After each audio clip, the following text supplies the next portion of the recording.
ஆனால் நிச்சயமாக நீங்கள் வந்து இப்போ வெள்ளம் வந்த பீரியடே எடுத்துக்கங்க, நிச்சயமாக வந்து வெள்ளத்தில் உச்சத்தில் பாதிக்கப்பட்டு இருக்கிற போது இருக்கிற மனநிலை வேறு.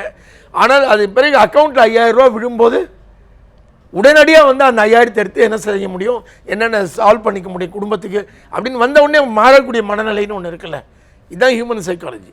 அதனால் இதை தான் அவங்க வந்து கணக்கிட்டு தான் வேலை பார்க்குறாங்க கட்சிகள். இதுதான் பிரச்சனை. இப்போ பொருளாதார நிலையில் ரொம்ப அடிமட்டத்தில் இருக்கவங்க ஏதாவது அவங்க பிடிச்சிக்கிறது ஏதாவது ஒரு விஷயம் இருந்தால் மனநிலை அது பயன்படும். பட் அந்த இடத்துல இருக்கவங்க கிட்ட இருந்து தானே அதிகமான எதிர்ப்பும் அதிகமான போராட்டங்களும் அந்த இடத்துல இருந்து வரது தானே பார்க்குறோம். இது முரண்பாடு. அந்த இடத்துல இருந்து வந்து கோஆர்டினேட்டடாக எந்த போராட்டமும் அந்த மாதிரி எனக்கு தெரியல.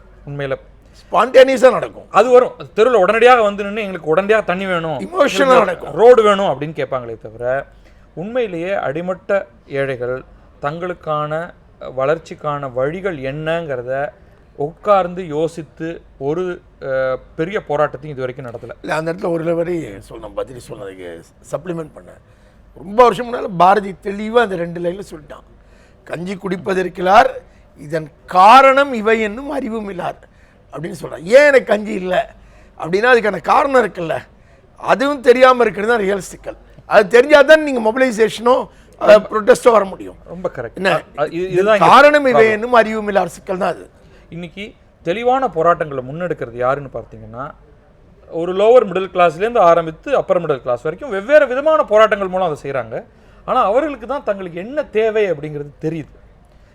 இந்த பாரதியோடைய அந்த வரிகள் தான். அப்போ இந்த கீழ்மட்டத்தில் இருக்கிறவங்களுக்கான சரியான அரசியல் தலைமை இல்லாமல் இருப்பது தான் பிரச்சனையே.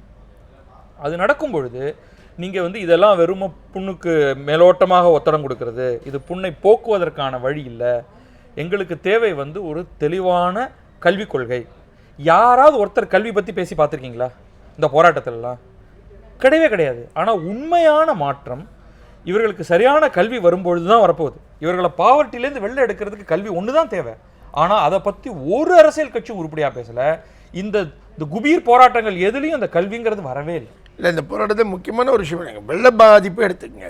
வெள்ள பாதிப்பில் ஆத்தோரம் குடியிருந்த மக்களை வந்து இடம்பெயர வைக்கிறது, குடிபெயர்ப்பது இருக்குல்ல, 30 கிலோமீட்டர் தள்ளி 40 கிலோமீட்டர் தள்ளி, அதில் முதல் கேஷுவாலிட்டி வந்து அந்த குழந்தைகளுடைய படிப்பு. ஆனால் இங்கே குழந்தைகள் படிப்பு போகுதுங்கிறது இருக்குல்ல, அதை முன்னிறுத்தி போராட்டம்ன்றது அவங்க இல்லை, மொபிலைஸ் ஆகலை. எனக்கு வீடு கொடுக்கல, வீட்டுக்கான டோக்கன் இல்லைன்னு அதில் தான் இஷ்யூ இருக்குது. ஆனால் நீங்கள் இன்றைக்கி ஒரு ஆவரேஜ் மிடில் கிளாஸ் லைஃப் எடுத்துக்கிட்டீங்கன்னு வச்சுக்கோங்க, அத்தனை குடும்பங்களும் அவங்க குடியிருக்கிற வீடு எந்த பகுதியில் வாழ போகிறாங்க எல்லாத்தையும் எதை அடிப்படையாக வச்சு தீர்மானிக்கிறாங்க? ஸ்கூலை வச்சு. அவங்க குழந்தைக்கு எங்க பள்ளிக்கூடம், ஏன்னா அந்த இடத்துல அவங்களுடைய அடிப்படை தேவைகள் பூர்த்தி செய்யப்பட்டிருக்கு. ஆமா, அதனால அவங்க அதை தாண்டி எடுத்துக்க முடியல. அவங்க லைஃபே அவங்க குழந்தையுடைய கல்வியை ஒட்டி சுற்றி தான் அமைச்சுக்கிறாங்க. இல்லை, அடிப்படை தேவைகள் உண்மையில சாப்பாடு மட்டும்தான் அப்படின்னா இன்றைக்கு எல்லாருக்குமே அது கிடைக்குது. ஆனால் லாங் டேர்ம் திங்கிங், உடனடியாக என்னுடைய குழந்தையை அடுத்த 15 வருடங்கள் படித்துட்டு ஏதோ ஒரு கல்லூரிக்கு போய் வெளில வரும்பொழுது தான் என்னுடைய குடும்பம் மிகப்பெரிய மாற்றம் அடைந்ததாக அனைத்தையுமே கொடுக்கறதுக்கு தயாராக இந்த ஒரு லார்ஜ் மிடில் கிளாஸ் தயாராக இருக்கு. அதற்கு கீழே இருக்கக்கூடிய மிகப்பெரிய மக்கள் திரள் அதை கவனிக்கல அப்படிங்கறதே அவங்களுக்கு காரணம் என்னன்னு நினைக்கிறீங்க? ஏன் அப்படி அவங்க மட்டும்? அப்ப அவங்களுக்கும் வந்து குழந்தைகள் நல்லா படிச்சா அது வந்து அவங்களுடைய எதிர்காலத்து நல்லதுன்றது தெரியல அப்படின்னு அந்த பிரையாரிட்டியில அவங்க இல்லாத மாதிரி அவர் டைவர்ட் ஆயிருக்காங்க. பிரையாரிட்டியில் அது வர கல்விதான் ஆயுதம்ன்ற ஸ்டாண்டுக்கு வரல, வந்துட்டாங்கன்னா மாறும். இல்ல டைவர்ட் ஆயிருக்காங்கன்னா அதுக்கு பின்னாடி ஏதாவது காரணம் டைவர்ட் பண்ண வச்சிருக்காங்க. ஆமா, நிறைய இருக்கு. டைவர்ட் பண்ணப்படுது. டைவர்ட் பண்றதுல டாஸ்மாக் ஒரு ரோல் இருக்கு. இது மாதிரி பல்வேறு அம்சங்கள் சொல்லிட்டு லோக்கல் அரசியல்லையே இது ஒரு முன்னெடுக்கப்படலை. அப்போ உங்களுக்கு ஒன்று தோணணும், அல்லது இன்னொருத்தர் பக்கத்தில் வந்து சொல்லணும், நம்ம எந்த பள்ளிக்கூடத்தில் நம்ம குழந்தைகளை படிக்க வைக்கிறோம், அந்த பள்ளிக்கூடத்தில் என்ன மாதிரியான கல்வி நடக்குது, அதை நம்ம எப்படி மாற்றணும், இங்கே படித்தா என்னுடைய பையன் என்னுடைய பொண்ணு இங்கே வருவாங்களா அப்படிங்கிற கேள்வி அந்த பெற்றோர்கள் கேட்கறது இல்லை. அப்போ அதற்கு தான் வந்து வெளியிலிருந்து அது தெரிந்தவர்களாவது அதுக்குள்ள அவங்க தலையிடணும். ஆமாம், அதுவும் நடக்க மாட்டேங்குது. நம்ம திருப்பி டாபிக் உள்ள வரும்போது இந்த அறிவிப்புகள் வந்து சென்னையை ஃபோக்கஸ் பண்ணி இருக்கிற மாதிரி நம்ம பார்க்குறோம். மூத்த குடிமக்களுக்கான இலவச டோக்கன்கள் பார்த்தோன்னா முதல்ல சென்னையில் ட்ரையல் பேசிஸில் இங்கே அறிமுகப்படுத்திட்டு இதனுடைய வரவேற்பை பார்த்து மற்ற மாவட்டங்கள் சொல்கிறாங்க. கண்டிப்பாக இப்படி ஒரு திட்டம் அறிவிச்சா அதற்கான வரவேற்பு நல்லபடியாக இருக்குன்னு தான் தெரியும். பட் இது சென்னையை ஃபோக்கஸ் பண்ணி இந்த நேரத்தில் பண்ணுறதுக்கான காரணங்கள் இதில் வந்து இது வெள்ள பாதிப்புனால இந்த பகுதியை முதல்ல எடுத்துக்கிறாங்கன்னு வச்சுக்கலாம், அந்த ஒட்டின்னு. ஆனால் அதை விட முக்கியம் இது வந்து இந்த எஃபெக்டிவாக இது பயனே தராது. ஏன்னு கேட்டிங்கன்னா நீங்கள் நம்பர் ஆஃப் ஒயிட் போர்ட் பஸ்ஸஸே கம்மி. பார்த்தீங்கன்னா பெரும்பாலான பஸ்கள் வந்து எண்ணிக்கையை குறைச்சாச்சு, போதுமான எண்ணிக்கையில் பஸ்ஸே இல்லை. அப்புறம் எங்கேருந்து ட்ராவல் பண்ணுறது? இல்ல அதுவும் வந்து ஒரு மாதத்துக்கு 10 தடவை மட்டும்தான், 10 நாட்கள் கூட கிடையாது. அந்த 10 டோக்கன் ஒரே நாள்ல கூட ஆக்சுவல் பெனிஃபிஷியரிஸ் எண்ணிக்கை ரொம்ப ரொம்ப கம்மியா இருக்கும். இது வந்து ஏதோ பெனிஃபிட் இருக்கு அப்படிங்கறதையாவது எடுத்துக்கலாம். ஆனா இது லாங் டர்ம் பெனிஃபிட் கிடையாது. அப்படிதான் எடுத்துக்கலாம். சமாதானப்படுத்திக்கலாம். அவ்வளவுதான். ஏதோ சும்மா உனக்கு ஒரு 10 ரூபாய் தரேன் வெச்சுக்கோ அப்படின்னு சொல்ற மாதிரி தான் இது. இது வந்து யோசித்து செய்யப்படுவதில்லை. ஒரு அனௌன்ஸ்மெண்ட், உடனே ஜோரா எல்லாரும் கைத்தட்டு, போஸ்டர், அள்ளி கொடுத்த அம்மாவே அப்படின்னு ஒரு போஸ்டர், அப்படியே முடிஞ்சு போயிடக்கூடிய ஒரு கோவில் வாசல்ல அப்படியே பாக்கெட்ல இருந்து எடுத்து கடைக்கு போட்டு அவ்வளவுதான். அந்த மாதிரி தான். ஸோ இந்த போராட்டங்களை தொடர்ந்து சட்டமன்றத்தில் வந்த அறிவிப்புகள் கூட வந்து இந்த போராட்டத்தை இத்துடன் அட்லீஸ்ட் தற்காலிகமாவது நிறுத்திக் கொள்வதற்கான அறிவிப்புகள் நாங்கள் கவனிச்சிட்டோம் அப்படின்னு ரெஸ்பாண்ட் பண்ணிட்டோம் அப்படின்னு ஒரு பொய்யான பிரமையை ஏற்படுத்துவதுதான் இல்யூஷன். கவனிச்சிட்டோன்றது கூட அந்த அங்கீகாரம் கூட இல்லையா? போராட்டத்தின் விளைவாக இது கொடுத்துருக்கோம், நம்ம தான் அதை வந்து லிங்க் பண்ணிக்கிறோம். போராட்டம் நடந்தது, அறிவிப்பு வந்தது, பட் அதற்கான நேரடி அங்கீகாரம்னு வந்து உண்மையில என்ன நடந்திருக்கணும்? அரசு அங்கீகாரம் இல்லையே. அவர்களை உட்கார வச்சு பேசி அங்க அறிவிச்சிருக்கணும். பட் அது வந்து ஒவ்வொருத்தருடைய ஸ்டைல் ஆஃப் ஃபங்க்ஷனிங். முதல்வர் ஜெயலலிதா எப்பொழுதுமே இப்படிதான் நடந்து கொள்கிறவர்ங்கிறது எல்லாருக்கும் தெரியும். அதுக்கு மேல நம்ம வேற என்ன பண்ண முடியும்? இதுதான் சாய்ஸ் நம்மகிட்ட இருக்குது. அவங்க எல்லாத்தையுமே வந்து ஒரு பிரைவேட் ப்ராப்பர்ட்டி மாதிரி பார்க்குறாங்க. கட்சி, ஆட்சி எல்லாத்தையும் ஒரு பிரைவேட் ப்ராப்பர்ட்டி தான் நடத்திட்டு இருக்கேன் நம்ம ஆங்கிள்லேருந்து பார்க்குறாங்க. அதான் பிரச்சனை. தொடர்ந்து பேசலாம், ஒரு சின்ன பிரேக் எடுத்துக்கலாம். 7வது நாள் நிகழ்ச்சியில் ஒரு சிறிய இடைவேளை. தொடர்ந்து 2 முக்கிய இடங்களில் இருக்கக்கூடிய செய்திகளையும் நாம் விவாதிக்க உள்ளோம்.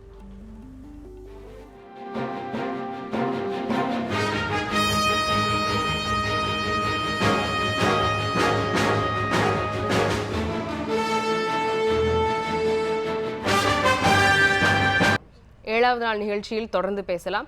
முதல் 2 இடங்களில் இருக்கக்கூடிய முக்கிய செய்திகளை நாம் இன்று விவாதிக்க உள்ளோம். 2வது இடத்தில் இருக்கக்கூடியது தமிழக அரசினுடைய இடைக்கால பட்ஜெட் கூட்டத்தொடர் நடைபெற்று முடிந்திருக்கிறது.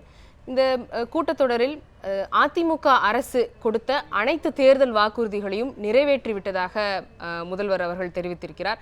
ஆனால் மக்களுடைய பிரச்சனைகளை சட்டப்பேரவையில் பேசுவதற்கு கூட இடமில்லை என்று கூறி எதிர்க்கட்சிகள் இந்த கூட்டத்தையே புறக்கணித்து வந்ததையும் நாம் பார்த்திருக்கிறோம். ஸோ இது தொடர்பாக நாம் இன்று விரிவாக விவாதிக்க உள்ளோம்.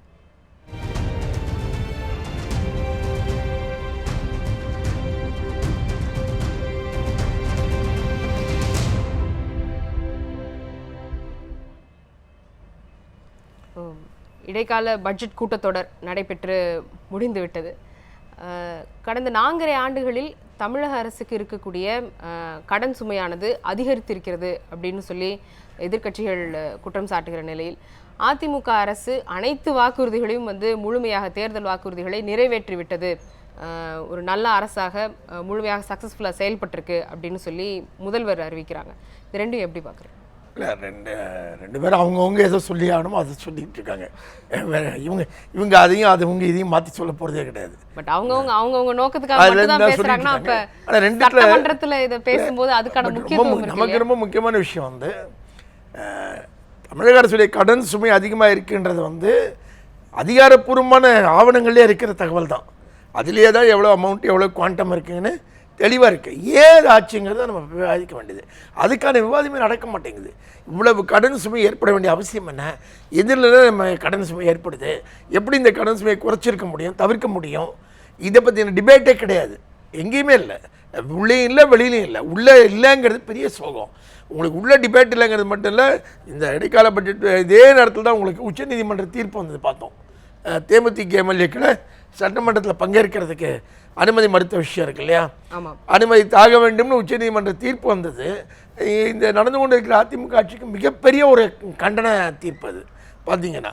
அப்போ ஒரு சட்டமன்றத்துக்குள்ளே ஒரு எம்எல்ஏக்கள் தங்கள் கடமையை நிறைவேற்ற முடியாத ஒரு சூழ்நிலை இருக்கிறது இருக்குல்ல, அது நடந்துகிட்டு இருக்கு. அதே நேரத்தில் தான் இவ்வளோ பெரிய பிரச்சனை இருக்குது, நமக்கு இவ்வளோ கடன் இருக்குது. இது ஏன் விவாதிக்க முடியலங்கிறத கேள்வி.